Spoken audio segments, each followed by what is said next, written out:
அப்போ விநாயகர் திருப்ப ஒரு விஷயத்தை சொல்கிறார். விநாயகர் வயலூருக்கு அருணகிரிநாதர் கூப்பிட்டார். 12 வருஷம் அருணகிரிநாதர் திருவண்ணாமலையில் தவம் செய்த பிறகு தவம் முடித்த அடுத்த கையோடு அசரீரி கேட்டது, வயலூருக்கு வான்னு கூப்பிட்டார். என்ன கூப்பிட்டார்?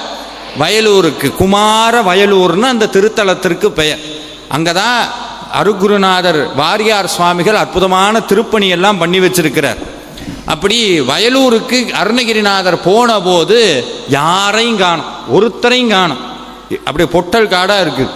அருணகிரிநாதர் ஒரு நிமிஷம் பயந்து போனார், கத்தரார், அசரீரி பொய்யோ, என்னை நீதான வர சொன்ன, இங்கே ஒருத்தரையுமே காணமே, அசரீரி பொய்யோன்னு அருணகிரிநாதர் கேட்ட அடுத்த நிமிடம் ஒரே ஒரு சத்தம் அங்கிருந்து வந்தது, அசரீரி மெய்யே, உன்னை வர சொன்னது உண்மைதான். பதில் பேசினது முருகன் இல்லை, விநாயகர். அதனால தான் இன்னைக்கும் வயலூரில் இருக்கிற விநாயகருக்கு பேர் பொய்யாமொழி.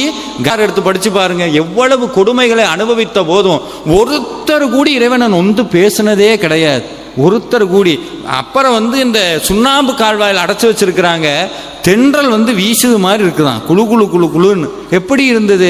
உலகத்தில் எவ்வளவு துன்பங்கள் வந்தாலும், நல்லா வார்த்தை கவனிக்கணும், உலகத்தில் எவ்வளவு துன்பம் வந்தாலும், கர்மவினையினால் வாழ்க்கையில் எவ்வளவு ஏற்றம் வந்தாலும் இரக்கம் வந்தாலும் அது நம்மை பாதிக்கக்கூடாதுன்னா இறுக்கி முருகனுடைய திருவடியை கெட்டியாக பிடிச்சிட்டோம்னா மழையோ வெயிலோ எதுவும் நம்மளை ஒன்றும் பண்ணாது. அப்படி பிடிக்கிறதுக்கு பேர் தான் பக்தின்னு அர்த்தம்.